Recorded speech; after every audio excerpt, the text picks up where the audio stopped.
Ahí se está grabando. Muy bien. Sí, les digo, vamos a hablar hoy el día de hoy de los salmos, sobre todo.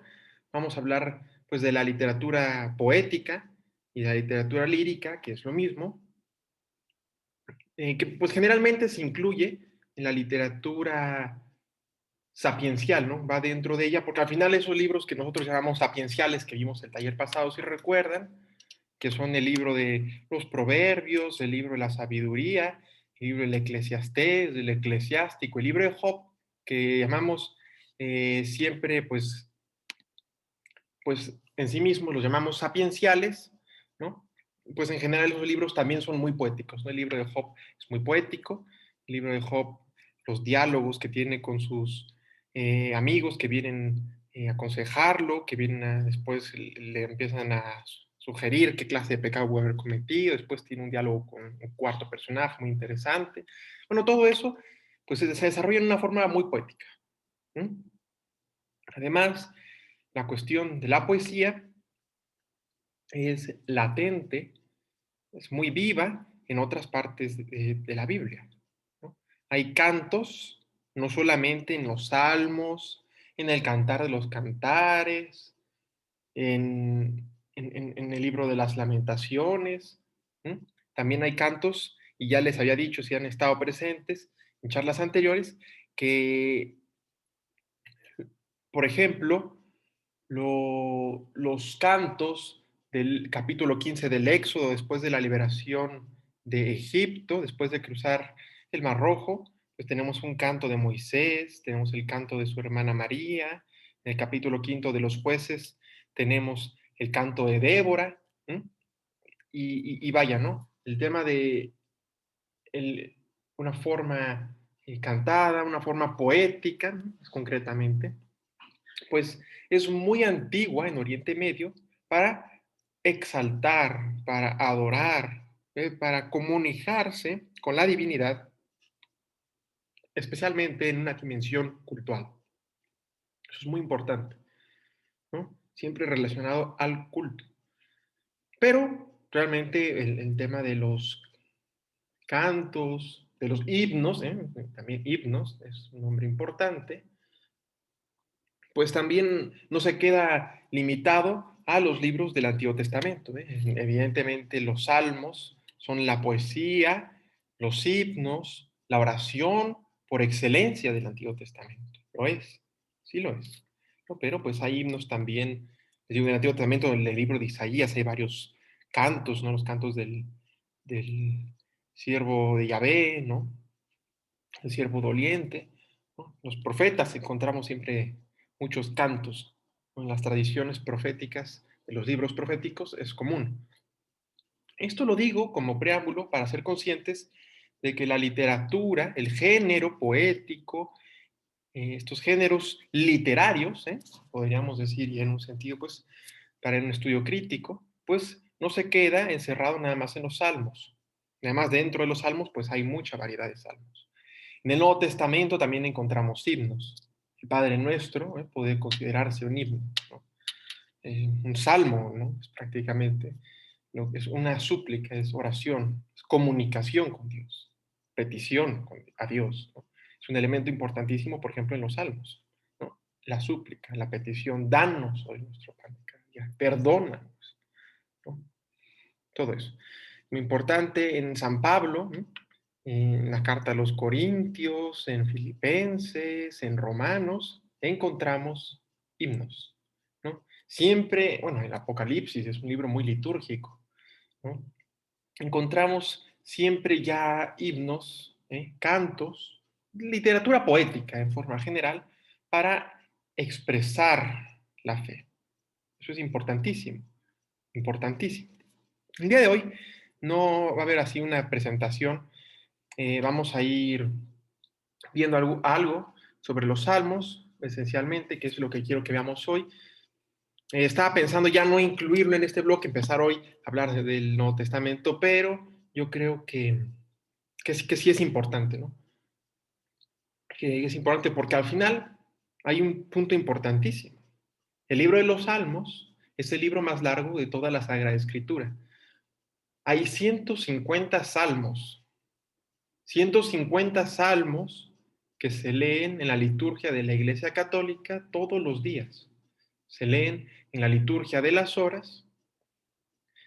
Y si no saben, pues, qué es la liturgia de las horas, pues han escuchado quizá alguna vez términos como laudes, eh, las vísperas, ¿no? Pues es un canto comunitario, es oración, perdón, comunitaria que se hace en la iglesia y no está reservada nada más a los religiosos, a los consagrados y consagradas, a los obispos, ¿no? Es oración oficial de la iglesia y esta incluye dentro de todo su esquema, pues salmos y cantos que les digo que hay en otras partes de la Biblia, ¿no? Pero esto lo digo como cultura, pues por supuesto en la celebración eucarística, en la misa, forman parte de la liturgia de la palabra, siempre, siempre, siempre, siempre, ¿no? Entre semana y el domingo, en la liturgia siempre hay un salmo, ¿no? Que viene después de la primera lectura. ¿Mm? Y bueno, pues vamos a comenzar. Y, y, primero vamos a ir viendo los salmos, es lo que más me interesa. ¿Y qué son estos libros? ¿No?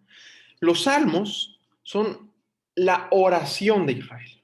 Eso es lo más importante. Son la expresión de la experiencia humana vuelta hacia Dios. Eso es esencial decirlo.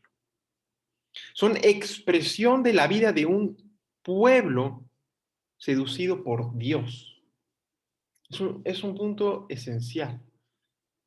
En los salmos lo que vemos es la conciencia de un pueblo elegido, la excelencia, la conciencia de personas conscientes que son elegidas por Dios, llamadas por Dios, en comunión con Dios, llamados a la comunión con Dios, ¿no?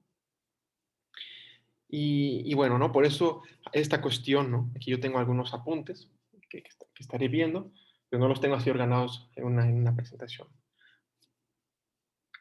Y bueno, ¿quién escribió estos salmos? ¿No? Pues la tradición dice que el rey David, por ahí también dentro de los mismos salmos se atribuyen a David, a otro personaje como Korah, a Asaf, ¿m?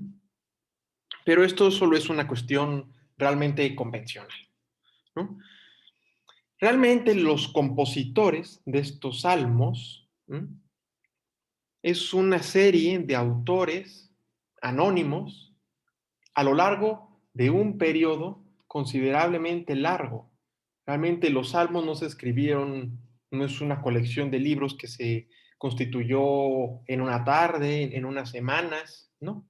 Es el fruto de varios años, ¿m? De escritura, de coleccionar estos poemas, podríamos llamarlos, y, y bueno, al final, realmente esto se va a unir en un solo libro después del exilio en Babilonia, que como les he reiterado a lo largo de estos talleres, fue en el año 586 y en el regreso, que es el año 539, 38 antes de Cristo, por supuesto, pues se van a juntar estos salmos, ¿m?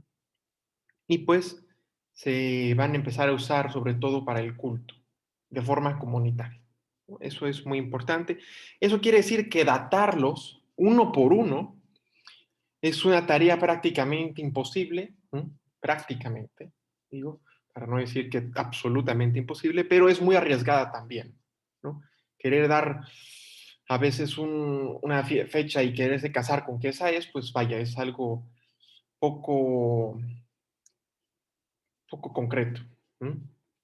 Porque a veces puede estar hablando de temas relacionados al exilio en Babilonia, pero eso no quiere decir que necesariamente sea un salmo redactado en el exilio. Puede ser un tema, puede ser un salmo perfectamente posexílico y, sin embargo, hablar, conmemorar el exilio, ¿no? Y esa experiencia, ¿no? O hacer, usarla de una forma metafórica, ¿no? Los salmos, el cantar de los cantares, las lamentaciones, siempre este género poético va a usar muchísimas metáforas, muchísimas analogías, muchísimo simbolismo, ¿no? Es un libro en el que se necesita mucha sensibilidad, ¿eh? Al simbolismo, ¿no? Realmente no podemos renunciar, ¿no? Evidentemente, ¿no? Siempre se recurren a imágenes humanas, a experiencias humanas, a fracasos humanos, ¿no? Para comunicar la relación entre Dios y el hombre, ¿no? Y ese deseo de Dios por parte del hombre. Eso es muy importante, ¿no? Ser conscientes de ello. Bien, ¿qué más? Como les digo, es una cadena anónima de poetas, como les digo, a lo largo de siglos, ¿no? No se constituye en un tiempo. Probablemente duró casi un milenio constituir estos salmos, ¿no? Más o menos a partir del siglo noveno, siglo décimo difícilmente, hasta el siglo tercero, más o menos, antes de Cristo, ¿no? Casi un milenio. Casi todo el primer milenio hay este periodo en el que se escriben, no sabemos dónde ni cuándo exactamente, como les digo, pero se va a hacer esta colección de 150 salmos. Bien, son variadas las circunstancias de la vida y lo fueron también las etapas de la historia, ¿no? Así es como surge. Y también esto hace que se repitan y se afiancen algunos tipos de salmos, algunos temas, algunos motivos, algunos tipos de composiciones, algunos estilos, porque eso hace que se vayan construyendo más o menos en el mismo periodo de tiempo, ¿no? Entonces, eso es muy importante. Entonces, antes no se hacía esa identificación tan crítica, ¿no? Realmente esta forma de ir identificando, ¿no? Este tema de motivos, de composición, de temas, de estilos, de géneros dentro de los salmos, es algo que comenzó a finales del siglo XIX con un exégeta, con un biblista alemán, Hermann Gunkel, ¿no? Por si quieren investigar sobre él es muy importante.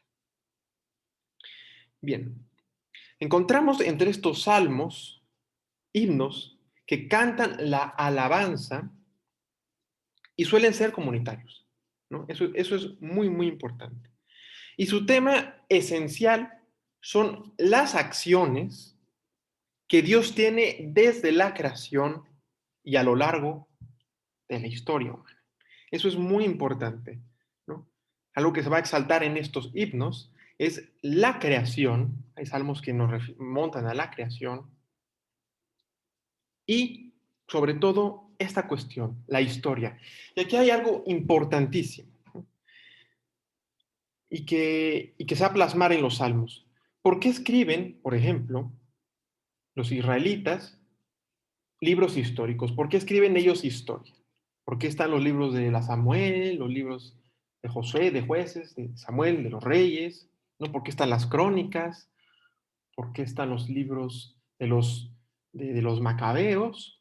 Bien, por algo muy importante y que en los salmos es latente de una forma impresionante.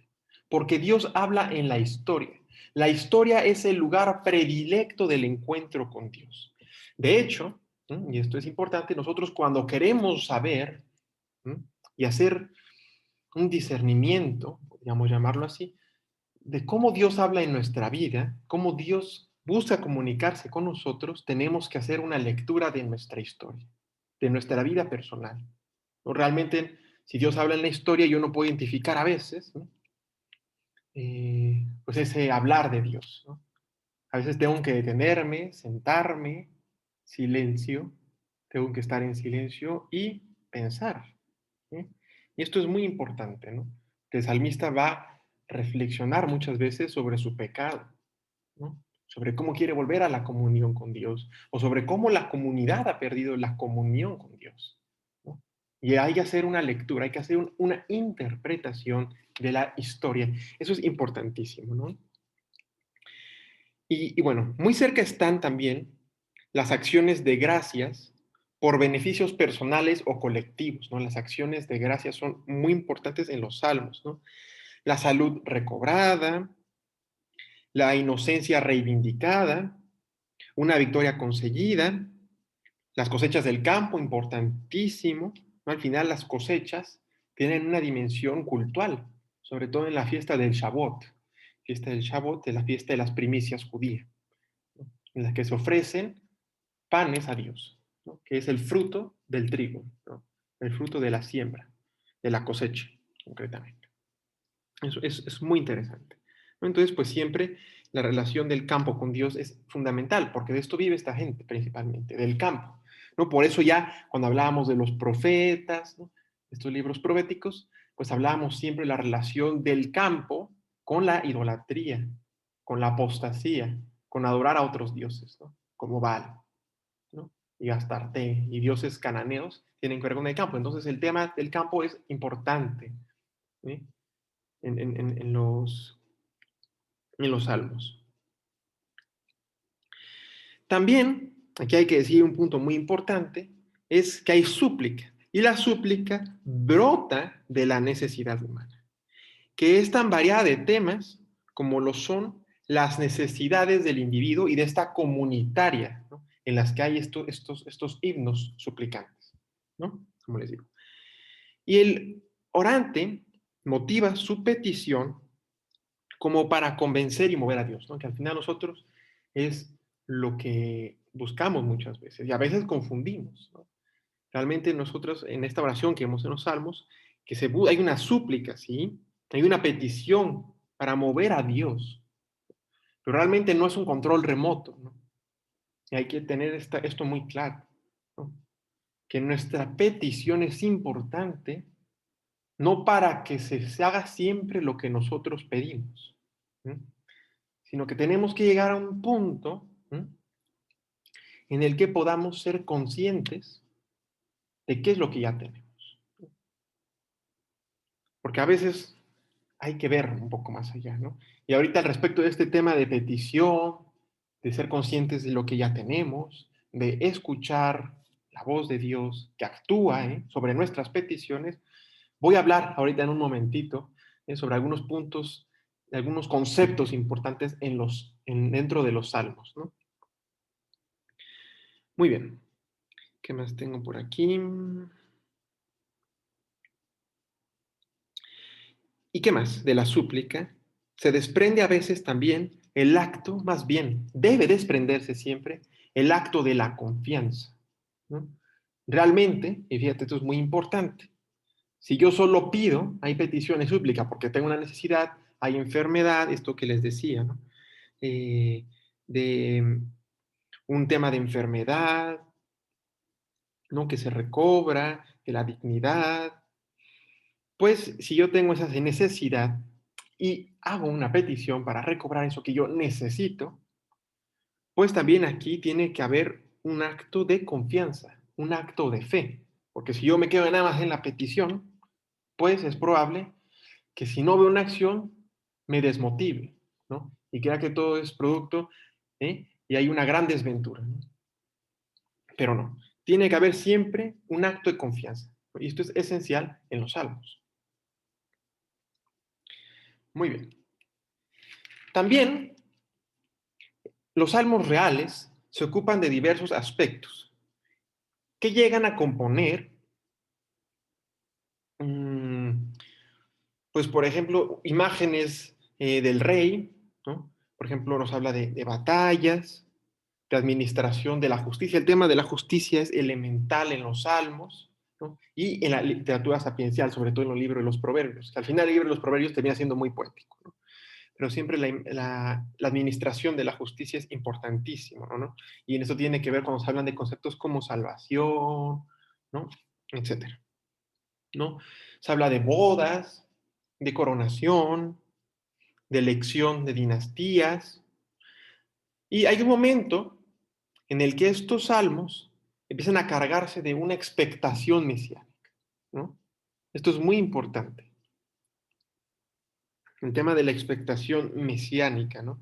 Y está, por ejemplo, este salmo, ¿no? Que nosotros conocemos bien y hasta quiero decir algunos puntos. ¿Por qué? Porque es citado en el Evangelio, ¿no? Que es este Salmo 22 en la numeración judía, el texto masorético, ya he hablado del texto masorético, que es la tradición, bueno, la escritura en hebreo de la Biblia, del Tanaj, es el texto masorético, ¿no? Si ustedes lo buscan en un libro, están leyendo un libro de Biblia, va a aparecer siempre como una TM, ¿no? Esto es un dato como de cultura general dentro del estudio de la Biblia, ¿no?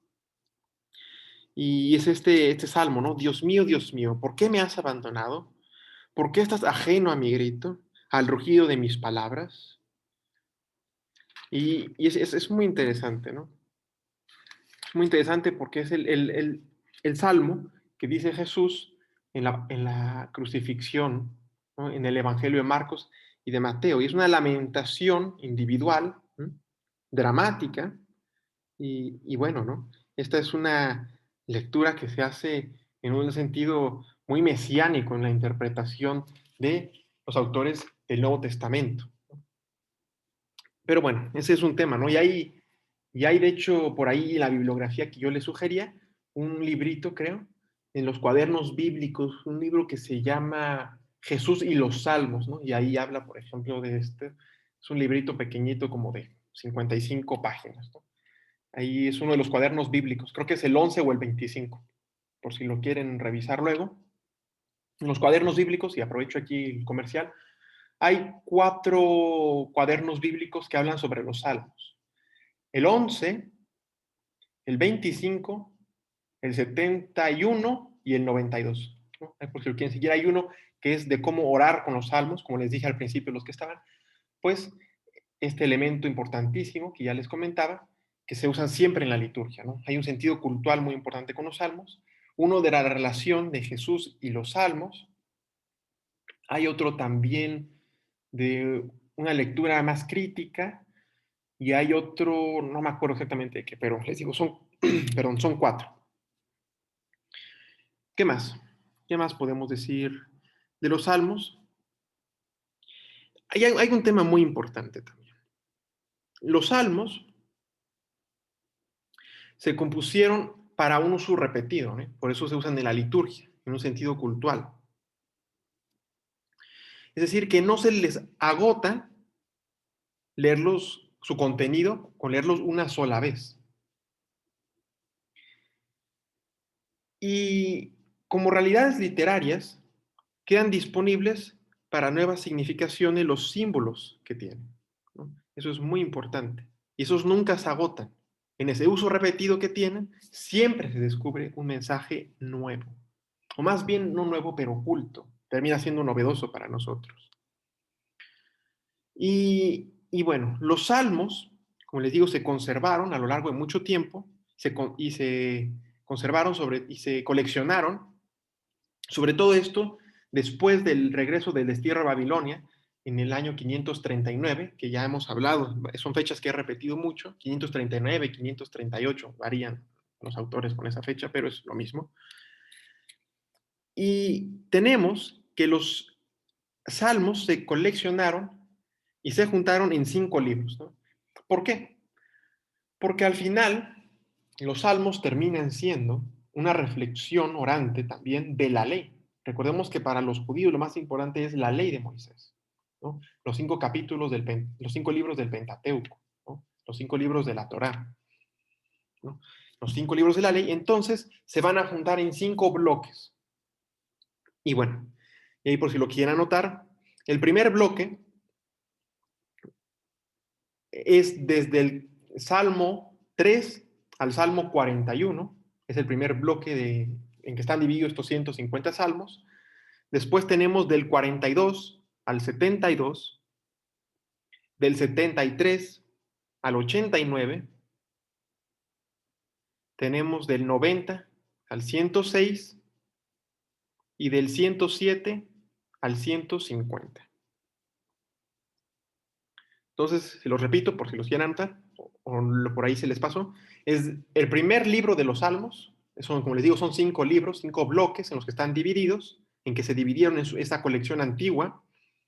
Y es del 3 al 41, del 42 al 72, del 73 al 89, del 90 al 106 y del 107 al 150.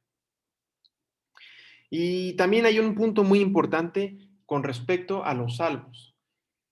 Los salmos, si los ponen a ver en sus Biblias, a veces causa un poco de confusión la numeración, porque tiene muchas veces dos números.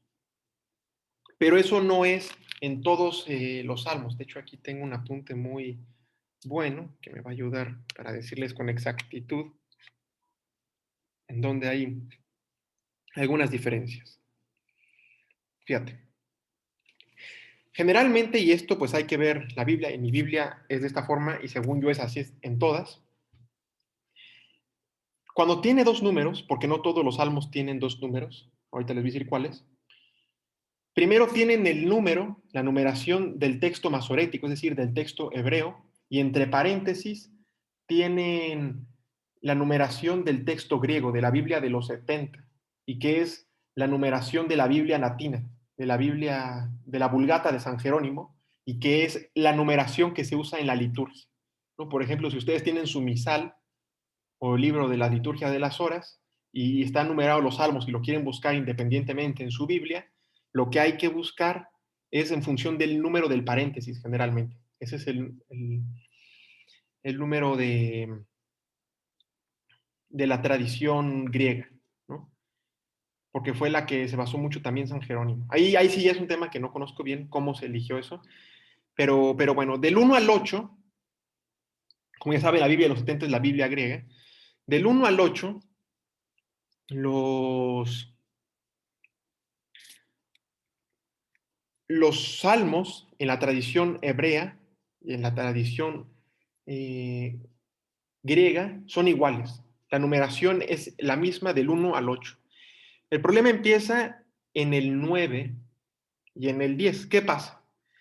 Pasa una cosa muy curiosa, no sabría decirles sinceramente y por qué sucede esto. Habría que investigarlo, ¿eh? Porque si ustedes van a ver un libro que desarrolle con todos los pormenores del estudio de los salmos, es un tema que la verdad no abarcan, ¿eh? Lo dicen así muy al aire, les digo porque no hay una razón para saber exactamente como por qué pasó. Pero, por ejemplo, en la tradición griega, en la Biblia de los 70, el Salmo número 9 es lo que en el texto hebreo son el 9 y el 10, se juntaron. Es decir, el 9 y el 10 del texto hebreo componen uno solo en el texto griego. Y ahí es cuando empieza a haber un desajuste con los salmos, a partir del 9. Después, en el texto hebreo, tenemos del 11 al 113, pero como en el griego el 9 y el 10 son solo el 9, eso quiere decir que después tenemos del 10 al 112. Y después hay un problema. En el texto eh, hebreo vuelve a pasar lo mismo que en el 9 y en el 10, con los salmos 114 y 115. El texto griego hace uno solo. Y esto es curioso porque el 114 y el 115, que son distintos en la tradición hebrea, son dos salmos por separado, quedan como uno solo en la tradición griega, que es el 113. Pero bueno, ¿no? Eso lo pueden ir viendo ahí. Realmente eso no cambia el sentido de lo que los salmos dicen, es una cuestión de numeración, pero se los digo porque si ustedes lo quieren buscar, y eso en serio causa conflicto, ¿eh? Causa mucho conflicto, porque cuando está leyendo uno un libro de estudio bíblico, etcétera, ya les dije que el problema con la liturgia es muy sencillo, siempre suele ser el número del paréntesis, pero véanlo en la introducción de sus Biblias, cómo lo dice, podría que a veces no lo sea, pero generalmente el del paréntesis es muy fácil, pero por ejemplo, les digo, si en un libro de estudio bíblico citan los salmos, es complejo porque no sabes si el autor del libro está citando la numeración griega o numeración hebrea, entonces pues hay que buscar en los dos, ¿no? Al menos que pues te lo sepas de memoria y comprendas el sentido de lo que está hablando, ¿no? Pero eso es muy complejo, aprenderte 150 salmos de memoria, mira, como para un premio, pero bueno. Así como yo les decía que hay salmos que se juntan, salmos independientes en la tradición hebrea y que se juntan en uno solo en los griegos, en la Biblia de los 70, Pasa también a la inversa con algunos salmos en la tradición hebrea. Por ejemplo, si bien el 114 y el 115 son independientes en la tradición del texto masorético y constituyen uno solo en la Biblia griega, el 114 y el 115 de la tradición griega son el 116 de la tradición hebrea. Pero bueno, los voy a hacer bolas con estos números, ¿no? Ahí si quieren buscar, esto lo pueden encontrar en el libro de Morla, de los libros sapienciales y otros escritos, ¿no? Que está en la bibliografía del Google Drive. ¿Y cuándo vuelve a ver el ajuste? En el 148, en el 149 y en el 150 es la misma numeración. Ahí ya no encontramos paréntesis, si lo quieren buscar, ¿no? Y bueno, ¿no? Ese es un tema, pues ahora sí que muy curioso. Fíjate, y estas inconsistencias son normales si tenemos en cuenta que a pesar de que el texto masorético y el texto griego coinciden, de hecho, puede que la extensión de un salmo haya sido incorrectamente transmitida, que es esto que les decía, esto que dice este autor, ¿no? Por ejemplo, también pasa que, por ejemplo, el Salmo 42 y 43, considerados dos poemas distintos, en ambas versiones constituyen en realidad un solo salmo, o viceversa, ¿no? El Salmo 19, transmitido como unidad por el texto masorético y el texto griego, puede ser dividido probablemente en dos poemas, ¿no? También pasa eso, ¿no? Es lo mismo que les decía, ¿no? Pues el 9 y el 10 son uno solo en el griego. Pero bueno, también sucede algo muy curioso, que hay salmos duplicados, ¿no? En esta forma de ir como transmitiéndose en las colecciones, que se van juntando, no sabemos exactamente de qué forma, pero a veces está la tradición oral, y bueno, ¿no? Pero tradiciones escriturísticas que se iban conservando. Hay salmos repetidos que son el 70 y el 40, entre esos dos, y el 53 y el 14. Es algo muy interesante. Muy bien. Aquí hay un punto que les quería decir. El estilo de los salmos se distingue. Y tenías, aquí estoy sacando de mis apuntes algo que les quería decir. ¿Dónde tengo? Sí. El estilo de los salmos se distingue por su realismo y su inmediatez, no disminuido por la riqueza de imágenes, esto es muy importante, y símbolos elementales. Solo algunos fragmentos con símbolos de ascendencia mítica se salen del cuadro general. Esto es muy importante, ¿no? Cuando vemos una gran cantidad de simbolismos. Y bueno, como un punto añadido, también quiero decir, ya como les he dicho, que los salmos son la oración privilegiada de la comunidad cristiana y del individuo aislado, ¿eh? Porque se usan mucho por los ermitaños, por los eremitas, ¿no? Es muy interesante. Y muchos fueron rezados por nuestro Señor Jesucristo, ¿eh? Que al final estos salmos formaban parte también de la vida cotidiana de los judíos en tiempo de Jesús. Entonces podemos tener por hecho que Jesús lo rezaba. Es muy interesante que en la resurrección en el Evangelio de Lucas, por ejemplo, Jesús dice que tenía que cumplirse todo lo que estaba en la ley, en los profetas y en los salmos. Es muy interesante. También está esa escena, eh, no me acuerdo exactamente en cuál de los evangelios sinópticos, dice que en el momento en el que salen del cenáculo, en la cena pascual, y rezan los salmos, ¿no? Es muy interesante.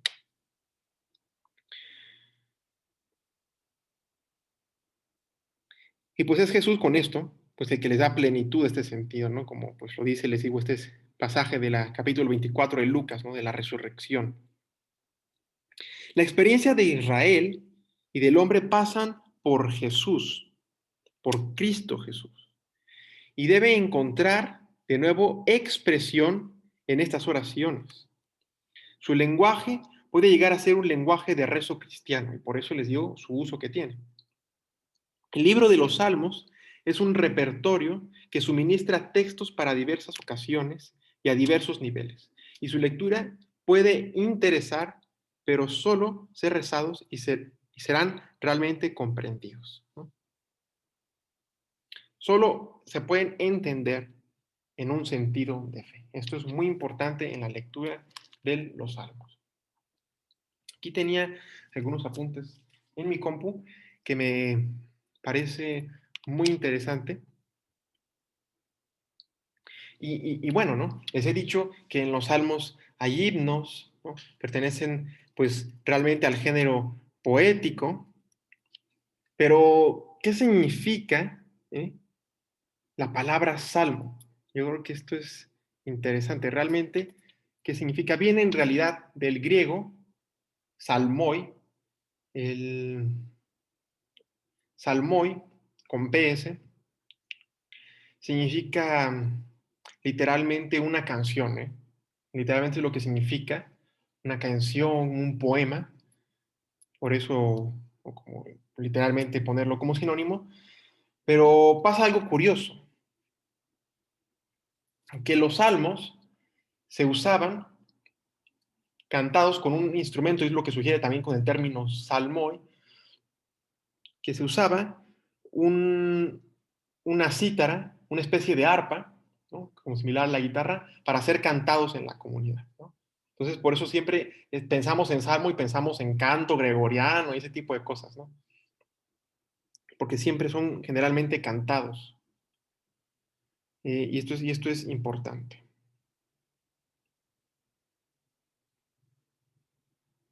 Y es lo que pasa, es que también ese término de salmoi viene de la tradición griega, de la Biblia de los 70. Realmente para los judíos, los salmos también se le conocen como los telehim. Es muy importante. Después aquí me voy a pasar a otros apuntes.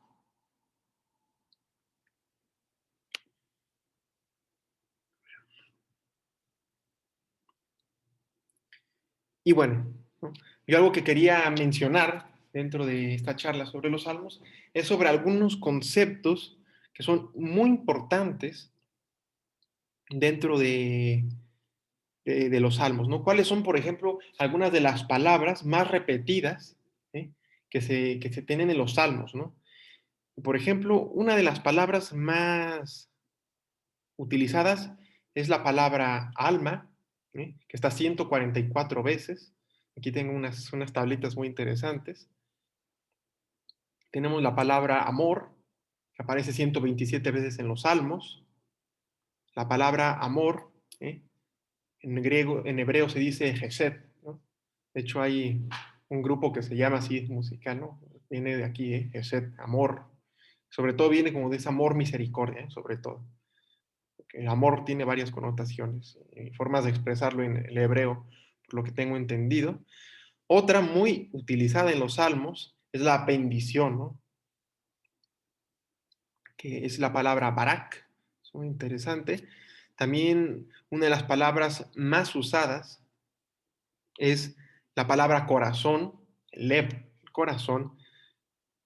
Tenemos la palabra acción de gracias, es muy importante, el dar gracias, el yadaj, ¿no? También muy utilizado dentro de los salmos. La palabra más citada, obviamente, en los salmos es la palabra misma de Dios, pero aquí pasa algo muy interesante y algo muy interesante que pasa en toda la Biblia. Sí, esto es difícil verlo en las traducciones convencionales que nosotros tenemos en casa. No sé si la Biblia de Jerusalén, quizá la Biblia, que no creo, la verdad, porque esto traducirlo a español es una tarea prácticamente imposible y esto solo lo conocemos por las traducciones hebreas. Pero no sé si ustedes saben, pero a Dios tiene varios nombres que le dan el pueblo hebreo. El más común, el que todos conocemos, es el de Yahvé.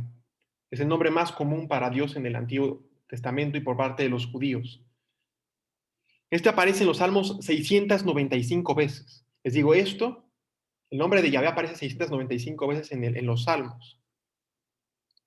Pero les digo, También está el nombre de Yah, ¿no? Por ejemplo, a veces cuando decimos aleluya, ¿qué significa aleluya?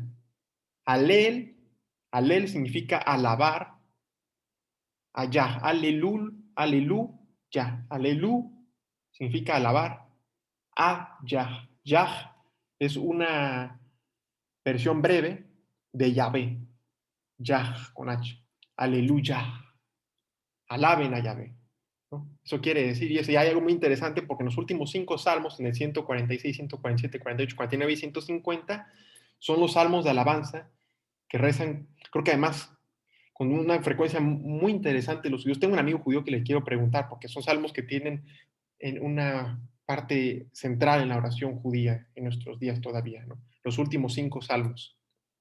Entonces tenemos el nombre de Yahvé, y esta versión de Yah, con la que también se nombra a Dios, aparece 43 veces. El nombre de Elohim, que es también de las más comunes, aparece 365 veces. Tenemos también el nombre de El, solo EL, aparece 77 veces, y es muy interesante, ¿eh?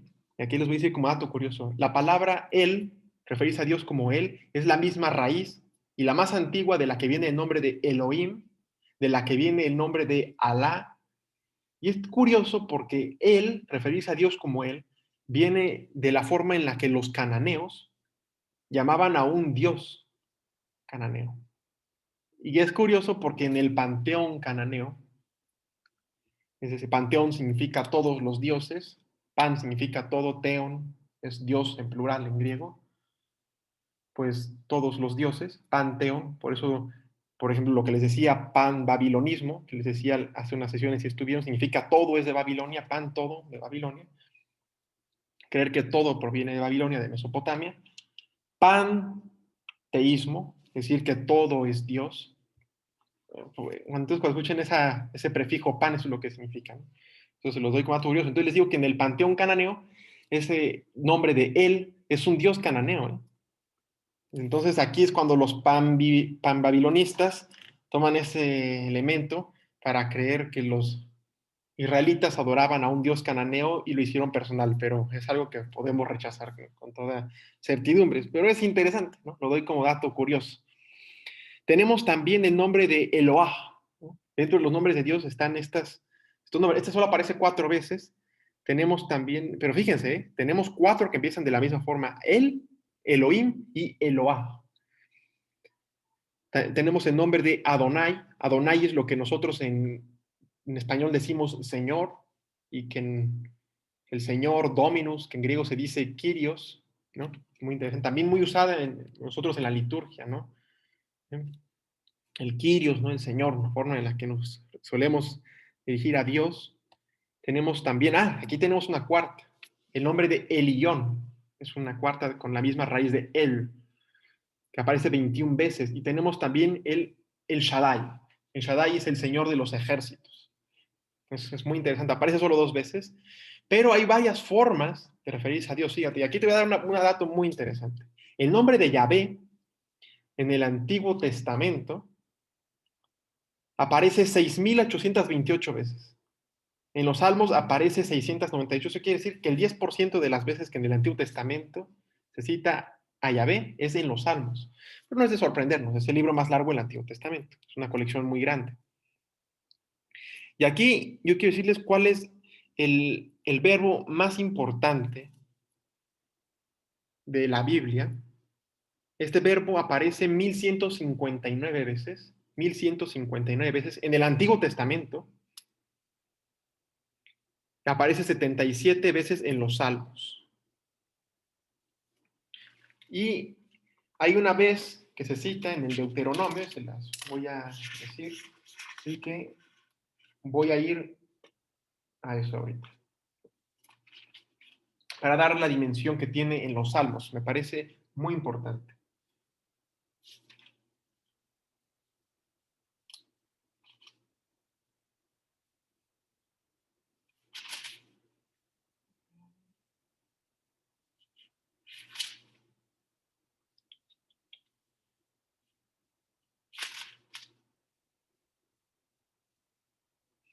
Y aquí es ese versículo del capítulo 6 del Deuteronomio, en el versículo 4, que es lo que rezan los judíos todos los días, el Shema. Shema, Shema es en hebreo lo que en español nosotros decimos escucha, escuchar. Ese es el mandamiento cero de la ley, es el mandamiento cero del judaísmo. Escucha Israel, el Señor es nuestro Dios, es solamente uno. Fíjate, aquí el escucha Israel viene para recordarnos que el Señor es uno, que Dios es uno, ¿no? Y tiene este sentido, pues, podemos decir, muy doctrinal, ¿no? Solamente uno, ¿no? En un contexto en el que había mucha idolatría, ¿no? A dioses paganos, pero bueno, la idolatría es algo de todos los tiempos, ¿no? Y aquí después escucha, y esto es muy importante, ¿eh? Dice, escucha Israel, el Señor nuestro Dios es solamente uno. Amarás al Señor tu Dios con todo el corazón, con toda el alma y con todas las fuerzas. Esto nos recuerda al Evangelio, ¿eh? Es que le preguntan a Jesús por cuál es el mandato de la ley más importante, llamar a Dios, y se cita exactamente esta parte del Shema Israel, ¿no? Así es como se conoce esta oración, el Shema Israel. Entonces, esto lo digo importantísimo, porque el verbo escuchar es el más importante en toda la Biblia. Escucha, escucha, ¿no? Y en los Salmos es muy importante reflexionar sobre este sentido del verbo escuchar, porque si bien nuestra oración es diálogo, y es lo que pretenden los Salmos, dialogar, entablar una relación con Dios, pues no solo implica hablar en una relación, en un diálogo, ¿no? Porque la oración es un diálogo, es decir, son dos personas, diálogos, dos palabras, diálogos, eso es lo que significa. Dos personas hablan, dos personas intercambian palabra. Eso quiere decir que una habla y otra escucha. Entonces la oración no es puro hablar, ¿no? Como se dan cuenta, no estoy haciendo así un estudio, así una crítica como sistemática, crítica de los salmos, ¿no? Porque es un tema complejo y es un tema que no domino a la perfección, ¿no? Entonces aquí, por eso hice mis apuntes que aquí tengo. Si quieren, les digo ver algo más eh, crítico, yo por eso les sugiero las bibliografías, ¿no? Pero lo uso más como para reflexionar en lo que los salmos son, ¿no? En algunos puntos críticos. Y este tema del diálogo, me recuerda algo que hace poco el Papa Francisco decía, ¿no? Que a veces nuestra oración no tiene que ser así como pericos, ¿no? Lo dijo hace poco en una catequesis, ¿no? Que no seamos como pajarracos, que repetimos, bla, bla, bla, ¿no? Eso es muy importante, ¿no? Pero no solo tenemos que hablar, ¿no? Es decir, y al final eso termina siendo un poco metafórico, ¿no? El hablar de la oración es distinto, pero a veces hablamos y hacemos nuestra oración en silencio interior y pedimos, hacemos la petición, hay petición en la Biblia, de esta experiencia personal, yo les decía que es muy importante, pero hay que escuchar, ¿no? Nosotros le hablamos a Dios, pero necesitamos escuchar a Dios, ¿no?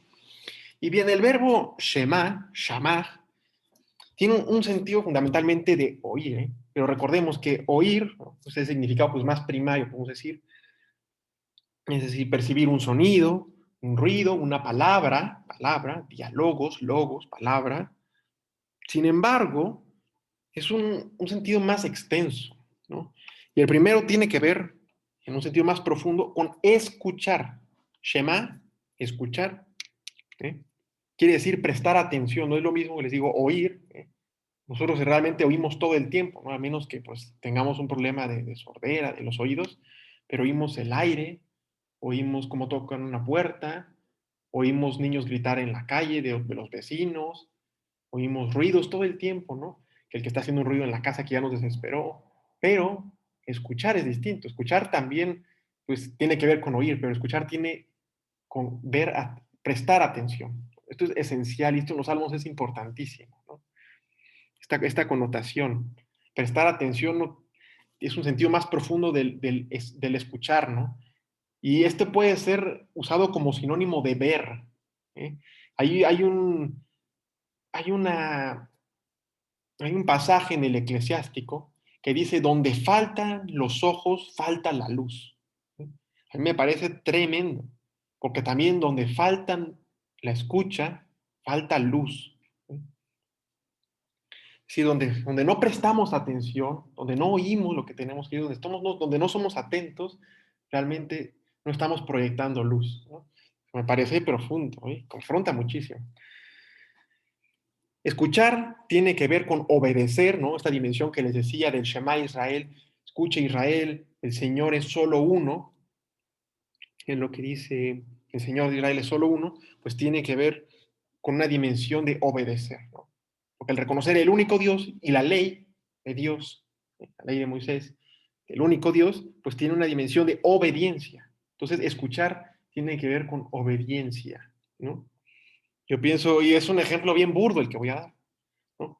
Pero, por ejemplo, pienso en un juego de fútbol, ¿no? Americano, ¿no? O de fútbol, lo que sea. Cuando un entrenador va a hacer un cambio, pues ahí vemos que está preparándose para que el árbitro saque con el letrerito de los números y ves que está hablando con el asistente, con el entrenador, con el manager, con todo, y le está dando instrucciones. Tiene que escuchar para qué, para obedecer, para que tenga un efecto lo que dice, ¿no? Ahí es muy burdo el ejemplo que yo doy, pero ¿no? Se entiende, ¿no? Hay que obedecer, ¿no? La atención tiene una dimensión de obediencia, ¿no? Entonces tenemos que prestar atención, obedecer, ¿eh? Atender a una petición, que es muy semejante a la obediencia, tiene que ver con comprender, ¿no? Entonces, esto es importante, ¿no? Y todas están ligadas de alguna forma a poner atención, ¿no? Realmente, eso es lo más importante. Pero comprender, fíjate, a veces cuando estamos, y piensa, por ejemplo, en una persona que da asesoría, ¿no? Y el que está recibiendo la asesoría, ¿no? Tiene que escuchar, tiene que estar atento para comprender, ¿no? Porque si solo oye al que le está hablando, pues no va a entender. Si no está atento, necesita comprender. Para comprender hay que escuchar verdaderamente, ¿no? Y la otra es escuchar para examinarnos, ¿no? Entonces me parece profundo, ¿no? Me parece muy, muy profundo. Y por ejemplo, eh, por ejemplo, vamos y quiero verlo con ejemplos muy concretos, ¿no? Porque me parece que el verbo escuchar puede ser muy fecundo para nuestra vida personal, ¿no? Por eso también elegí como ver estos puntos. Bien, un lugar privilegiado para escuchar la palabra es el pueblo, la comunidad. ¿Y qué significa iglesia? ¿Sí? Iglesia viene del griego eclesia. Eclesia significa comunidad. El lugar privilegiado para escuchar es la comunidad. Fíjate qué importante. Que conmemora los acontecimientos de la salvación realizados a lo largo de toda su historia. Oh Dios nuestro, nuestros oídos lo oyeron, nuestros padres nos los han contado, la obra que realizaste en sus días, en los años remotos, ¿no?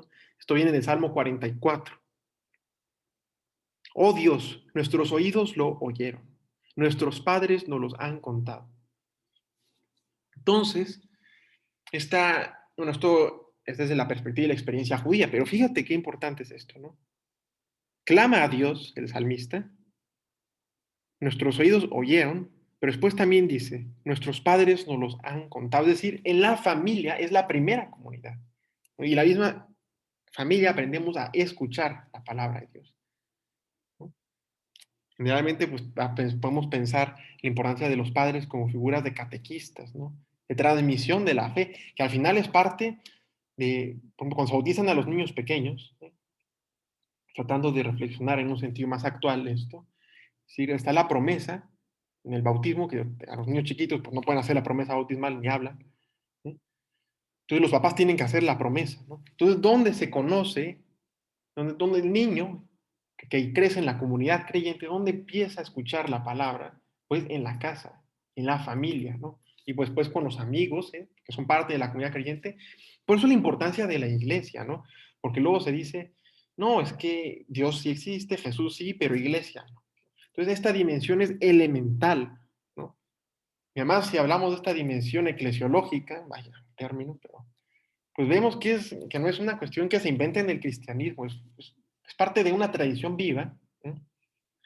¿Sí? que viene como parte de escuchar la palabra de Dios, ¿no? ¿Por qué nos juntamos en el templo, no? Nosotros llamamos de una forma pues arquitectónica, pues también iglesia, un edificio, ¿no? Es para el culto, ¿no? Pero, ¿por qué vamos precisamente a esa iglesia, al templo? ¿No? Para juntarnos, reunirnos. Eso pasa en la liturgia, ¿no? En la misa. Es muy importante, ¿no? Bien, este mismo verbo, Shema, sirve para expresar todo el drama de Israel.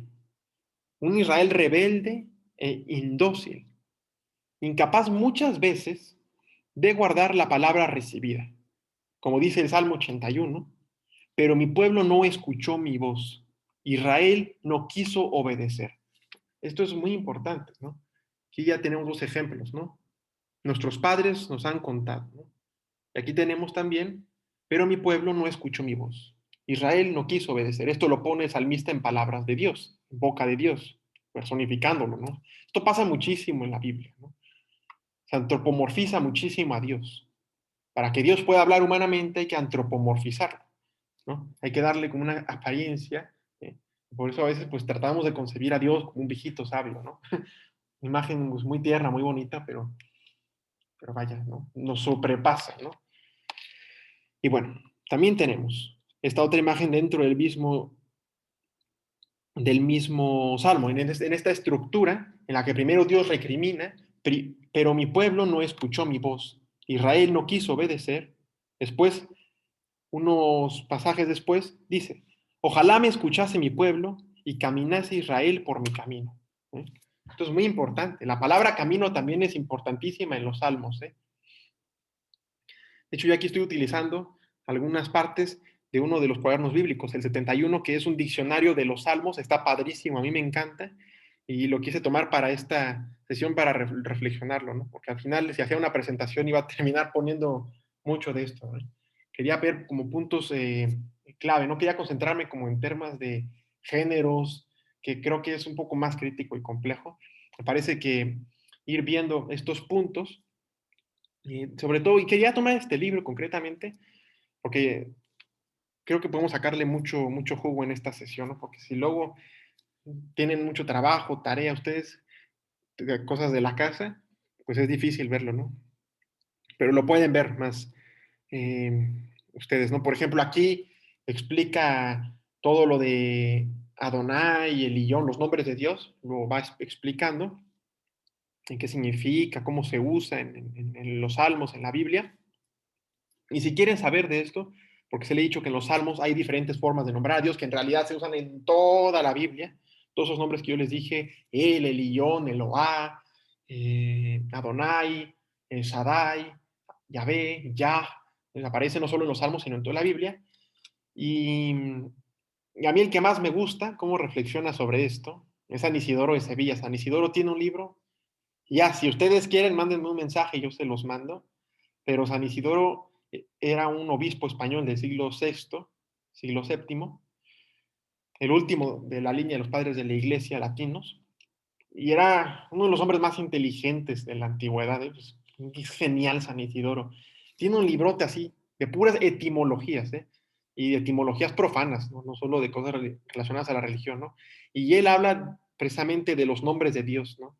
Hay generalmente 10 nombres de Dios. Y bueno, eso se los doy como dato curioso, ¿no? Como cultural, por si quieren conocer más. Y como en 4 páginas va hablando, ¿no? Y además lo reflexiona, ¿no? O sea, no solo lo dice como técnicamente qué significa en la lengua hebrea, en la lengua griega, ciertos nombres de Dios o de lo que sea, sino que lo reflexiona de una forma muy impresionante, muy, muy, muy, muy impresionante. Entonces, ahí luego se los puedo compartir, está muy bonito.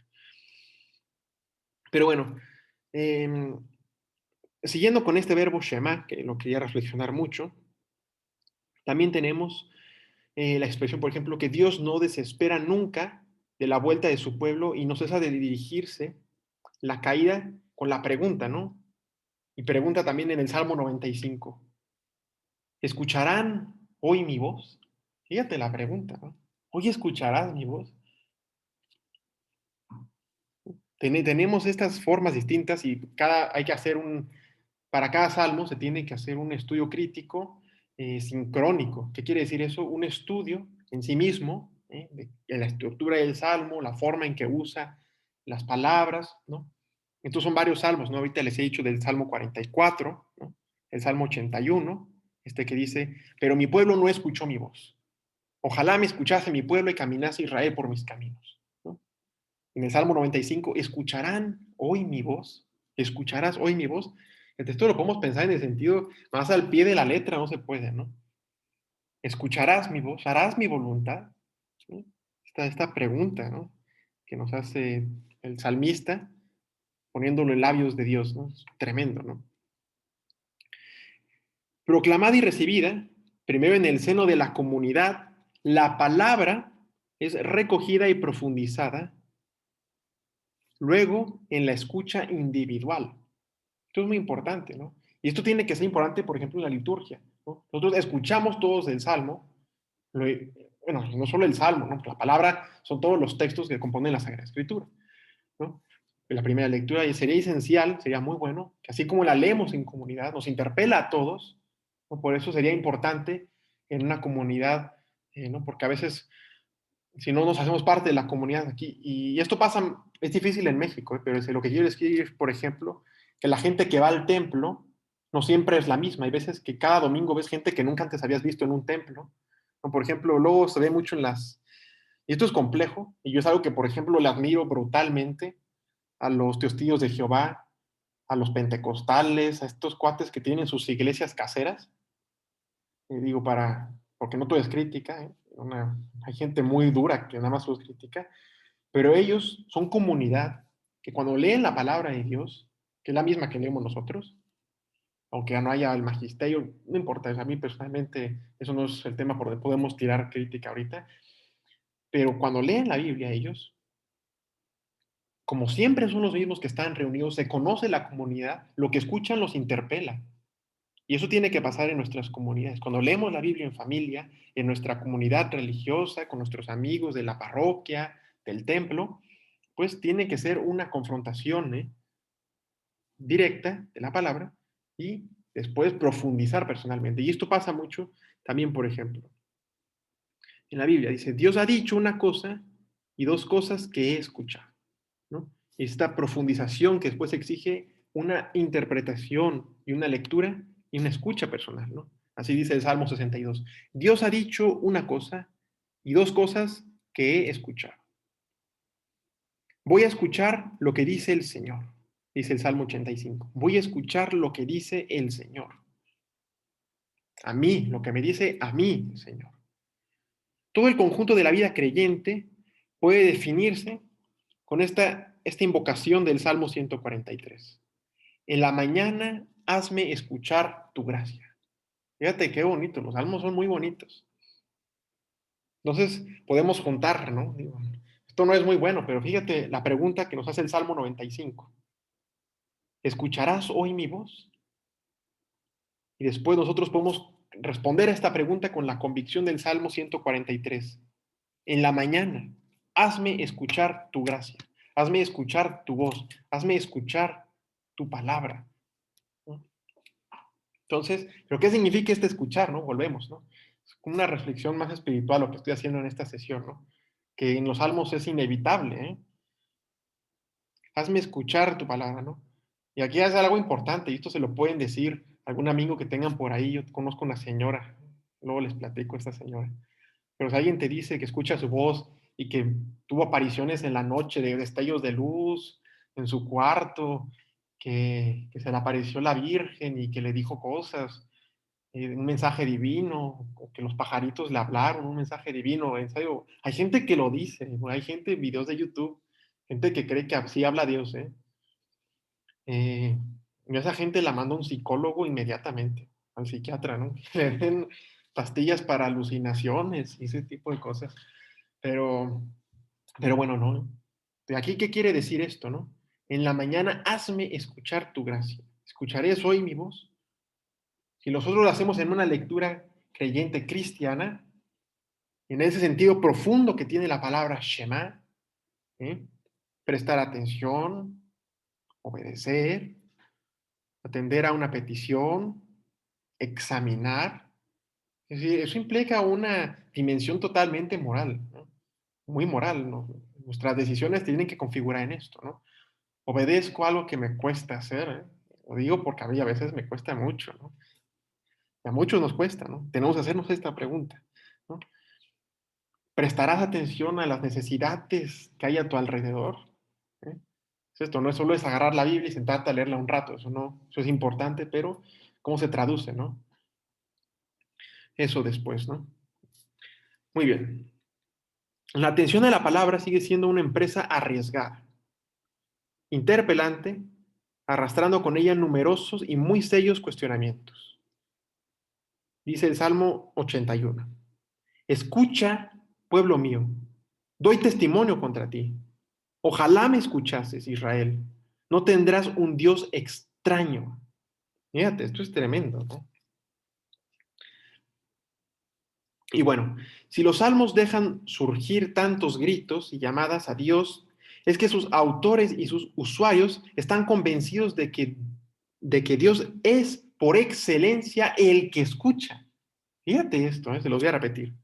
Dice, si los salmos dejan surgir tantos gritos y llamadas a Dios, es que sus autores y los usuarios están convencidos de que Dios es por excelencia el que escucha. Por eso los salmos están llenos de peticiones, de súplicas. Porque si Dios, el mandamiento cero de Dios, porque espera, esto es importante, yo les decía del Shema Israel,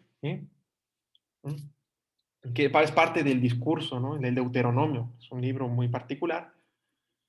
Eh, es parte de un largo sermón de Moisés. Esa palabra escuchar se las quiero yo decir desde otra perspectiva en el capítulo 15 del Éxodo. Me parece bien interesante. ¿Dónde está? ¿Dónde está?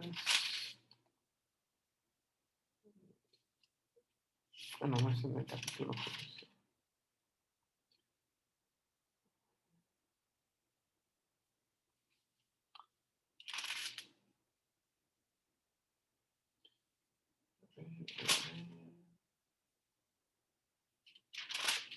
Ok, voy aquí en la Pascua.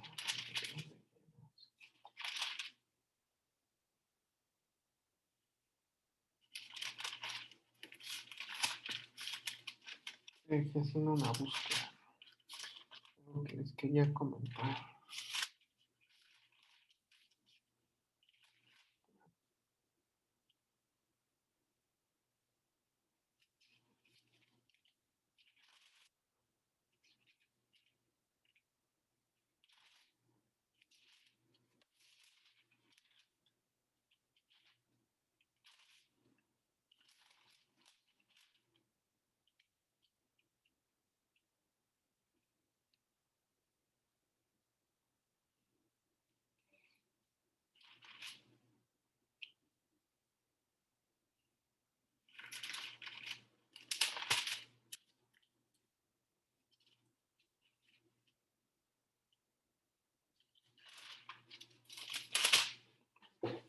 Bueno, me voy a tardar un poco ahorita. Te he dicho un apunte, pero ahorita no lo encuentro. Lo que quiero decir con este salmo, con esta palabra de escucha, es que es importante desde el momento después de la salida de Egipto. Cuando Dios va a hablar con Moisés, lo primero que dice es escucha, ¿no? Entonces, esto es muy importante, ¿no? Para salir al desierto, ¿no? Para salir de la idolatría, primero hay que escuchar. Muy bien, pero bueno. Entonces, es importante este elemento. Si nosotros ponemos siempre como mandamiento cero, les digo, desde después de la salida de Egipto, escucha, escucha, escucha. Si Dios siempre cuando se dirige, generalmente dice escucha. Y si no dice el verbo escuchar, el autor del texto no dice escucha en palabras de Dios, sí dice, por ejemplo, expresiones como di a tu pueblo esto y esto, y después empieza a decir todo lo que tiene que decir en nombre de Dios. Eso exige, primero que nada, la escucha, ¿no? Entonces, si Dios lo primero que pide es escuchar, estar atentos, no solo oír, ¿no? Escuchar, estar atentos, examinar, obedecer, pues Dios es el primero que escucha ¿Por qué? Porque es el primero que está atento, ¿no? El primero que está atento a las necesidades de su creación. Esto es muy bonito y esto tiene que darnos mucha esperanza. Muy bien. Esta convicción, que les digo, se basa en un razonamiento que plantea el Salmo 94, que dice así: el que plantó el oído no te va a oír. ¿Qué te parece esto? Esto es tremendo, esto es para que tengas mucha esperanza, ¿eh? Dice el Salmo 94, el que te plantó el oído no te va a oír, que te dio la capacidad de escuchar y que te dio el sentido de escuchar, no te va a escuchar aquí. Esto es algo que da mucho, es un razonamiento, ¿eh? Muy bonito, el razonamiento del salmista, ¿no? Pero es obvio, ¿no? Si nosotros vemos en las cosas creadas una causa final, ¿no? Un sentido final, nos eh, tiene que remontar directamente a Dios, ¿no? Si hay un fin, hay un origen. Si el origen de lo creado es Dios, Dios le da un fin, pues ese razonamiento tiene una lógica, ¿no? Si lo planteamos. Dice, la evidencia se ha visto varias veces confirmada por la experiencia de cada día. Dice el Salmo 54. A ti te suplico, Señor, por la mañana escucharás mi voz. Fíjate qué exigente. Por la mañana escucharás mi voz. ¿Sí? Y los pobres son testigos privilegiados de este hecho. Dice el Salmo 34, si el afligido invoca al Señor, Él lo escucha, ¿no?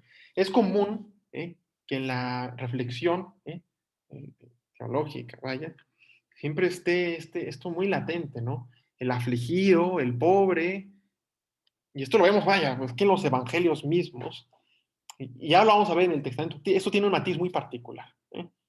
Si el afligido invoca al Señor, Él lo escucha. Esto, les digo, esto es que leerlo, ¿no? Esto lo dice el Salmo 34, ¿no? Espero que ya por ahí puedan tomar nota o después ir consultando esto que yo le estoy diciendo, que lo pueden encontrar y reflexionar muchísimo este libro de Diccionario de los Salmos, ¿no? Otra palabra muy usada en los Salmos, más de 150 veces, es la palabra gloria. La gloria viene del griego kabod, kabod, kabod, ¿no? Y esto quiere decir tener peso, ser pesado. Es decir, la gloria de Dios, ¿no? ¿Qué es la gloria de Dios? El peso de Dios, el reino de Dios que pesa en tu vida, que ocupa un lugar en tu vida. Yo, ¿cómo sé cómo es esta anaforia? Lo que pesa en una balanza toca fondo más rápido, ¿eh? Lo más pesado, lo más denso, se hunde más rápido en el agua. ¿Eh? Si Dios tiene ese peso, debe ser lo primero y lo más rápido que tiene que penetrar nuestro corazón, ¿no? La gloria de Dios, ¿no? Veámoslo en este sentido muy espiritual.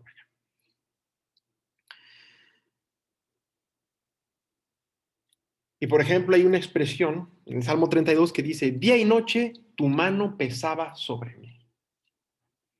Mis culpas sobrepasan mi cabeza, son un peso superior a mis fuerzas. Pero fíjate también ese sentido cómo lo usa, ¿no? Tenemos día y noche, tu mano pesaba sobre mí. Hablando de este sentido, ¿no? La mano de Dios, ¿no? Siempre estas expresiones veámosla con mucho sentido en los salmos, ¿no? ¿Qué es la mano, no? Dios no tiene manos, ¿no? Es un ser espiritual, ¿no? Necesitamos esta forma de expresarlo. Si leen a San Anisidor lo que decían esto, les va a parecer muy bello la forma en que lo explican. ¿Qué es la mano? ¿Qué sentido tiene, no? La mano es el tacto, ¿eh? Por ejemplo, pensemos en un abrazo, ¿no? En una persona que está triste, que está muy deprimida, que tuvo una gran pérdida, una persona murió. Y la mano, tú tocas a una persona en la espalda, en la mano. Fíjate, eso implica cercanía, estar presente, estar con él, padecer con él, ¿no? Por supuesto, cuando es sincera, ¿no? Y Dios es, vaya, siempre honesto con nosotros, ¿no? Pero también dice, por ejemplo, mis culpas sobrepasan mi cabeza, son un peso superior a mis fuerzas, ¿no? Está también este sentido como qué pesa en mi vida, ¿no? Entonces, así, la idea básica es la de peso, de densidad, ¿no? La gloria en sentido bíblico, fíjate, esto también es importante, no está determinada, por tanto, por la reputación o el renombre que pudiera venir desde fuera sobre una persona. Surge más bien de la densidad interior de una persona, del peso de su presencia, del peso de sus acciones. Y esa es la gloria de Dios, ¿no? Nosotros decimos gloria al Padre, gloria al Hijo, gloria al Espíritu Santo. Nosotros, ¿por qué conocemos a Dios? Por su gloria. Esto es una forma muy bonita de hablar, podríamos decir, ¿no? Santo Tomás, ¿no? Por ejemplo, cuando habla de Dios, es lo primero que abarca en la Suma Teológica, que es muy lógico. Si el primero tiene que hablar de que si Dios existe o no existe, tiene que responder una pregunta. Dios no existe, entonces no hubiera tres partes de la Suma Teológica, ¿no? Entonces sí existe porque pues, tiene muchas partes, ¿no? Y cuando tiene que hablar de Dios, tiene que hablar de su existencia, ¿no? Si Dios existe, después podemos hablar de su esencia, ¿no? No podemos definir nada que no existe. ¿Por qué digo esto, no? Por esto que les decía, ¿no? Conocemos a Dios, la gloria la conocemos por su peso, por el peso de la presencia, por el peso de las acciones, ¿no? ¿Por qué digo lo Santo Tomás? Porque nosotros conocemos la existencia de Dios por los efectos, por sus acciones, por su forma de intervenir en la historia. Y en función de eso podemos conocerlo, ¿sí? No es un conocimiento evidente. Entonces lo conocemos por su gloria, por sus acciones, por el peso, ¿no? Vaya la forma que utilicé de... Espero que me haya dado a entender, ¿no? Quise recurrir a esta explicación un poco tomista, ¿no? Pero bueno, en esta forma, el peso, ¿no? Y lo que les decía, el peso que penetra en mí, ¿no? El amor, ¿no? Pero bueno, me parece que queda muy claro, ¿no? Yo les recomiendo mucho, se van a entretener mucho leyendo este librito, ¿no? Le podemos sacar mucho jugo, mucho, mucho, muchísimo para un estudio, y sobre todo para la oración, ¿eh? Realmente a veces podemos pensar que el estudio, por ejemplo, de la Biblia, no sirve para orar mejor, ¿eh? Bueno, yo creo que ese es un razonamiento muy erróneo. Evidentemente no tienes que irte a hacer un doctorado en teología bíblica y no sé qué para decir que oras mejor, no es cierto, ¿no? Pero si somos conscientes, meternos un poco al sentido de las palabras enriquece mucho, ¿no? No quiere decir que vamos a orar mejor, pero no partamos de ese razonamiento, ¿no? Siempre nos puede ayudar, siempre que seamos conscientes y valoremos el valor, vaya la redundancia, de las cosas, del sentido de las palabras, ¿no? Si yo pienso en esto, puedo meditarlo, puedo orarlo con mayor fuerza, ¿no? Le doy más profundidad a lo que dice el texto, ¿no? Y no solo lo que yo creo que dice o lo que a mí me suena, sino lo puedo hacer de una forma más ordenada, más justificada, ¿no? Pero bueno, no está limitado, ¿no? Bien, de la gloria estrictamente humana, solo se habla una vez en los Salmos con el sentido de riquezas, ¿eh? El oro también pesa mucho, ¿eh? Si usamos esta analogía, ¿no? Dios y el dinero, bueno, es que el oro pesa muchísimo, ¿no? La plata pesa mucho. Dice, no te preocupes si enriquece un hombre y aumenta la gloria de su casa. Cuando muera, no se llevará nada. Su gloria no bajará con él, ¿eh? Fíjate lo que dice el Salmo, esto lo dice el Salmo 49.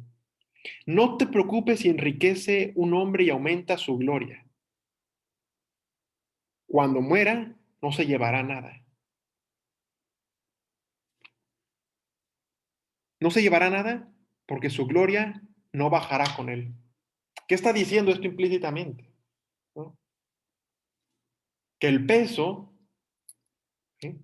Que el peso de las cosas materiales, pues pesa en esta vida, ¿no? Vaya, pero no pesa en la eternidad.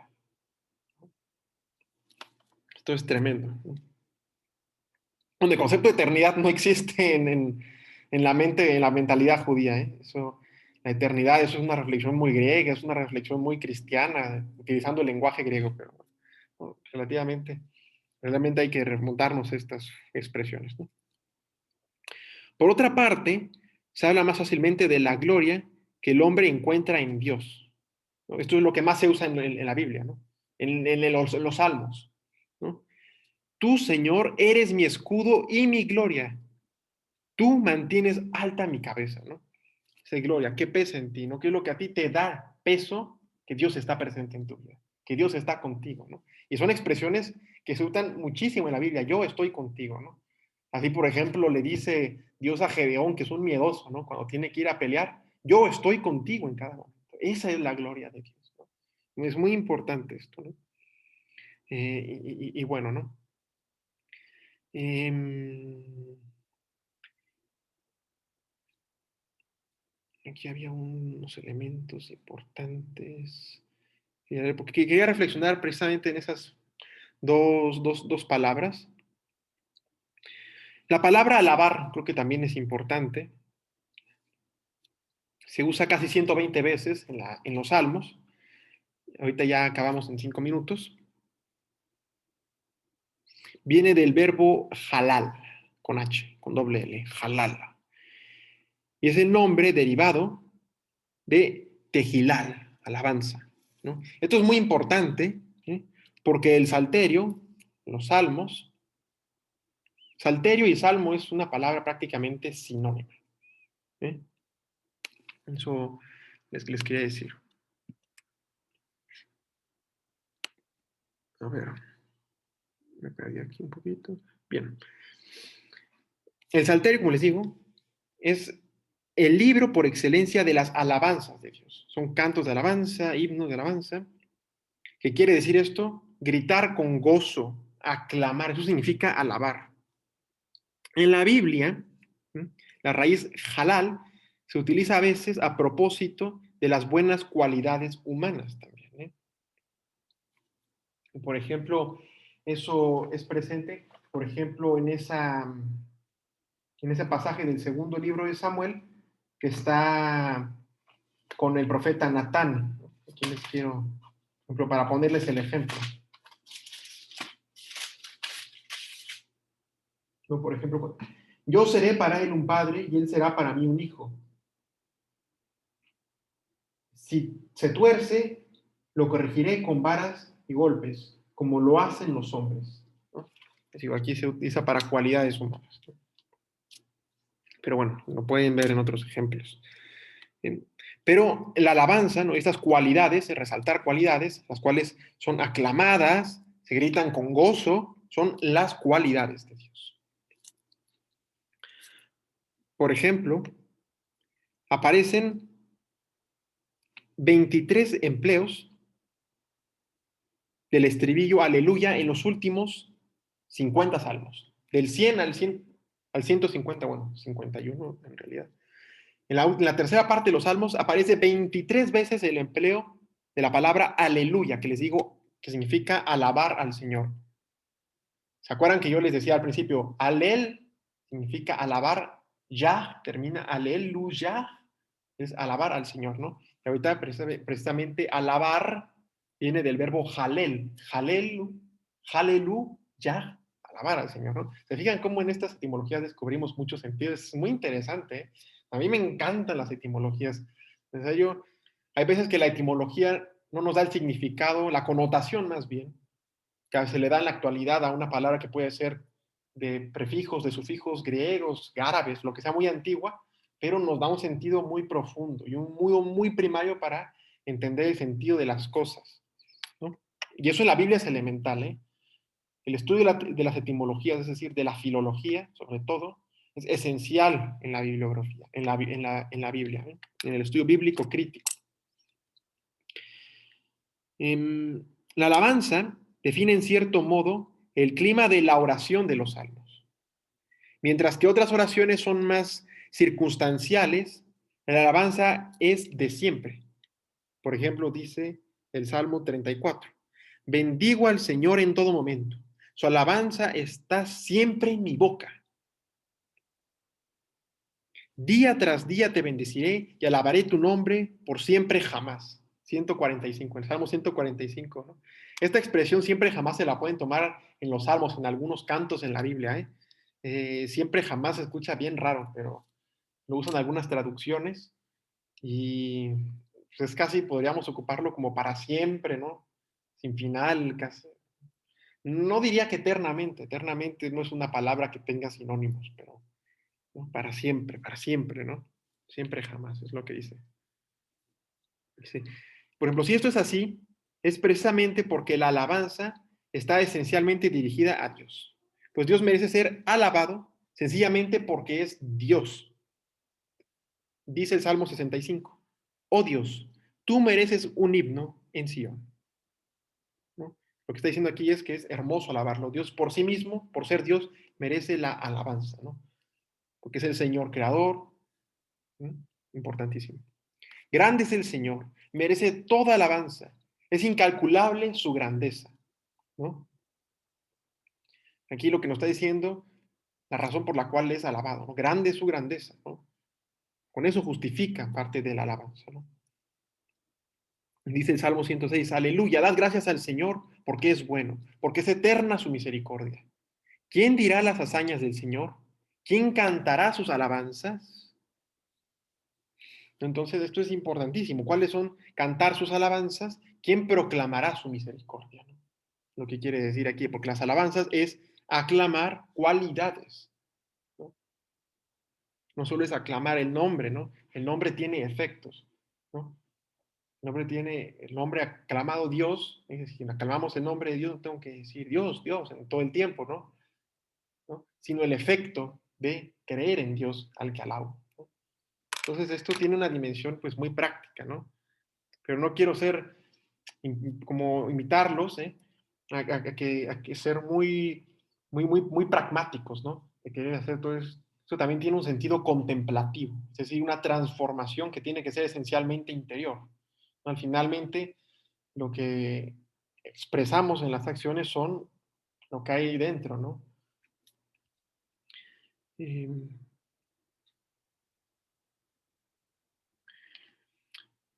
pues bueno, les digo, yo les recomiendo mucho que vean esta, este libro, les va a gustar muchísimo, ¿no? Para reflexionar. Y aquí tiene varias, varias reflexiones, ¿no? Y formas de utilizar. Habla de la raíz de muchas palabras que usan sobre todo en los Salmos y en muchas otras partes de la Biblia, del Antiguo Testamento especialmente.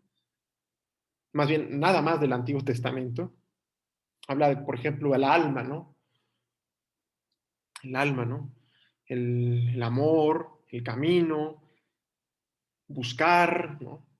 Elementos, eh, por ejemplo, el buscar, ¿no? Esas palabras de Jesús, el que busca, encuentra, ¿no? Es de esa historia que nos cuenta, ¿no? Del panadero.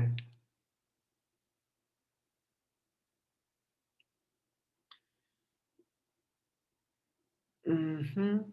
Por ejemplo, aquí también pueden encontrar sobre la datación de los salmos que les hablé al principio. Eh, había otro punto que quería comentarles antes de acabar. Encuentro. Ah, aquí está. Este es un tema que puede causar polémica y con esto voy a acabar. Dice, la oración de los salmos, fíjate, puede resultar extraña y en general esto pasa en toda la Biblia, ¿no? Sobre todo por que es a veces escandalosa, es escandaloso el lenguaje de las expresiones sobre los enemigos y choca mucho con el tema del evangelio, ¿no? La paz, el amor, son temas centrales, valores evangélicos muy importantes y hay un contraste muy fuerte. Y con esto quiero remontarme a algo, porque el tema de la violencia, y se habla en los salmos de esto, hay mucha violencia, no tanto como en el libro, por ejemplo, de los jueces, que es violentísimo. Hubo un personaje en el siglo segundo, creo, que fue en el siglo segundo, de la iglesia, que se llamaba Marción. Marción fue un hereje, de hecho la herejía, pueden buscarla, el marcionismo, surgió porque él creía que había dos dioses distintos. El Dios que se había revelado en el Antiguo Testamento creía que era distinto al Dios de Jesús, al Dios que se había revelado en el Nuevo Testamento, porque el del Antiguo Testamento justificaba la violencia. Hay muchos pasajes que la justifican de una forma brutal, ¿no? Y se ve representado en el arte, ¿no? Ustedes buscan arte del Antiguo Testamento y van a encontrar una cantidad de actos violentos, ¿no? El de Císara, que le encaja este clavo de Jael, ¿no? Eh, por ser extranjero, sí, de Sirio, no sé, con Elías. Bueno, hay un sinfín, hay muchísimas, muchísimas. Las plagas de Egipto, ¿no? Que Dios mismo manda, ¿no? son una cosa tremenda, son una cosa horrible, ¿no? Y después nos vemos a un Dios que proclama las bienaventuranzas en el monte, en el Evangelio, pues a Marción eso no le cuadraba, ¿no? Es muy interesante, busquen sobre el marcionismo y bueno, él también después, una corriente herética, muy interesante. Pero bueno, que tiene un sentido lógico en la forma de razonar sobre Dios, pero al final, vaya, ¿no? Es herejía, ¿no? Herejía no es sinónimo de tontería, ¿eh? Los herejes no son tontos. Nosotros decimos tonterías, pero herejías está difícil decir. Bien, el contraste, pues es inevitable, ¿no? Evangelio, Antiguo Testamento, la violencia en el Antiguo Testamento, pueden seguir defendiéndose como palabra de Dios, ¿no? Y esto es algo que yo ya les he dicho, ¿no? En veces anteriores. Unas palabras que dejan explotar la violencia en pasajes, eh, por ejemplo, ¿no? Les voy a leer algunos pasajes de algunos salmos. Ay, me estoy alargando bien un poquito. Disculpen. El tema de los salmos es muy amplio.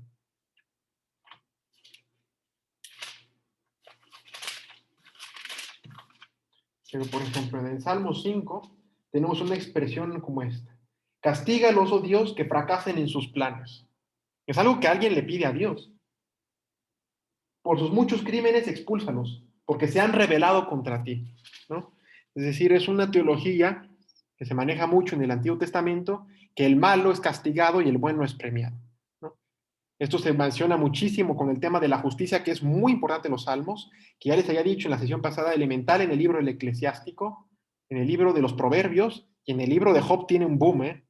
Ahí nos vemos que a veces cambia esta dimensión, ¿no? De pensar que el bueno es premiado, que a veces sufre, castiga, ¿no? Pensando en esta forma de verlo, ¿no? Tenemos expresiones, por ejemplo, como esta, ¿no? Esta es tremenda, ¿no? En el Salmo 35 de la numeración hebrea, dice, litiga, Señor, contra mis litigantes, ataca a mis atacantes, empuña el escudo y la darga, levántate y ven en mi ayuda, blande la espada y la pica contra mis perseguidores. Dime, yo soy tu victoria. ¿Eh? Fíjate cómo se justifica, ven y mata, es lo que le está diciendo. Sufran una derrota vergonzosa, además que queden humillados. ¿Eh? Los que me persiguen a muerte, retrocedan humillados. Fíjate, si este salmo cae en manos de un narcotraficante y que diga, sufran una derrota vergonzosa los que me persiguen a muerte, ¿no? Que esto lo diga y lo ande proclamando un asesino a sueldo, pues, ¿qué lectura de la Biblia es, no? Entonces, ¿cómo se dice eso, no? Por ejemplo, el oficio de la liturgia de las horas ha resuelto prácticamente el problema eliminando casi todos los versículos que apelan a la violencia. Eso es una tontería, ¿eh? Eso es pésimo porque están eliminando el sentido original. Y yo creo que es una crítica fuerte, es algo que de los que hacen esos textos te deben cambiarlo, porque queriendo hacerlo muy solemne, tú te encuentras esto y con esto se puede orar, y esto se plantea un tema, ¿no? Porque decimos, con los salmos se hace oración comunitaria, pero se puede hacer oración, ¿eh? Es decir, la oración tiene que tener un efecto. Cuando dice esto, ¿no? ¿Cómo puedo llorar con ese salmo? ¿No? Eso plantea y hay un debate, se los voy a pasar, ¿no? No habla explícitamente de este texto, pero es, por ejemplo, de los temas que siempre se proponen en el diálogo entre la exégesis bíblica, la exégesis es la explicación de los textos, el estudio de los textos, sin el sentido de ser católico o ser protestante, ¿no? Es un estudio crítico, la exégesis, podemos decir. Y algo que siempre se le propone a la teología es no eliminar esto, ¿no? Si la Biblia lo dice, es no idealizar conceptos como palabra de Dios, ¿no? Cuando nos encontramos esto y se piensa de forma crítica, esto no ataca la fe, esto no ataca la esencia de la fe, pero tiene que hacernos pensar con criticismo, ¿no? ¿Qué entendemos por palabra de Dios? Porque también pasa en Semana Santa, ¿eh? No solo pasa con cosas del Antiguo Testamento. En los textos, si han leído ustedes sus Biblias, los textos de la Semana Santa, de la Pasión, hay un repudio por los judíos terrible, ¿eh? Y eso ha provocado mucho antisemitismo muy fuerte y muy fundamentalista. Y se ha usado en muchas veces en los misales, en los leccionarios, que es lo que usan los que leen la liturgia de la palabra, se han quitado esas connotaciones peyorativas de los judíos, de violencia, para no, em, para no escandalizar, ¿eh? Yo les quiero recordar, eso a mí me gusta mucho algo que decía Susan Dietrich, una francesa, una biblista, protestante, pero muy buena. En ese sentido bíblico, protestantes y católicos hay poca diferencia, ¿eh? Para que no se escandalicen. Y ella decía, la Biblia es un libro humano. Y esto es lo que tenemos que decir. Nos demuestra a humanos con todas sus pasiones, ¿no? A veces muy fuertes, muy negativas, ¿no? A veces con un carácter que, imprecatorio, ¿no? Es decir, que pide el mal por el otro, ¿no? Pero bueno, eso es la lectura que hay que ser conscientes, ¿no? Y bueno, queriéndolo o no, existe la violencia en el mundo, a nuestro alrededor, pero también en nosotros mismos. Este es el hecho que reflejan los salmos, ¿no? A veces decir, ay, es que es malo, es que también hay maldad en nosotros. Eso es lo que expresa muchas veces la Biblia, ¿no? Si los salmos nos dan un mensaje lleno de esperanza en Dios, no ignoran, sin embargo, la dura realidad de nuestro mundo y traducen una indignación totalmente normal ante las situaciones de injusticia, donde expresan la violencia. No hay que entender esos gritos como dogmas, ojo. ¿No? Estamos en una sociedad en la que está una imposición dogmática tremenda de todo, con lo de género, perspectiva de género, dogmatizando con todo, ¿no? Entonces esto no hay que dogmatizarlo, ¿no? Ojo, es la lectura que sea fundamentalista, leerla al pie de la letra sin filtro, ¿no? Es lo que digo, hay que leerla con filtro en un sentido crítico, ¿no? Sino como la ocasión para plantearse una pregunta cuando leemos esto. ¿Qué pasa con la violencia que hay en mí? ¿En qué punto me encuentro en el perdón a los enemigos? ¿No? Este tipo de preguntas hay que plantearnos, ¿no? ¿Qué pasa con la violencia que hay en mí? No solo con la que hay a mi alrededor y que yo no puedo controlar, la que hay en mí. ¿En qué punto me encuentro en el perdón a los enemigos? ¿No? Entonces, esto es importante. Pero, pero bueno, espero que se entienda este sentido. Yo les recomiendo la bibliografía, es muy pequeña, es muy sencilla, es súper pedagógica. Los cuadernos bíblicos, les digo, hay 4 eh, cuadernos bíblicos de la Biblia. El 11, se los voy a decir para que los anoten. El 11 es orar con los salmos. El 25 es los salmos y Jesús. El número 91 es el diccionario, un vocabulario, diccionario de los salmos, y el 92 ya es un estudio más crítico, más sistemático de los géneros literarios de los salmos, cómo son sus estructuras, que eso es interesante, pero vaya, yo quería usar más este sentido porque por eso me cuesta, no lo domino, la verdad. Yo, como les digo, soy aprendiz, no domino de la a la Z todos los temas de la Biblia complejos. Estos cuadernos bíblicos, ya voy a dejar de grabar, ya con esto acabamos. Ya nos alargamos, pero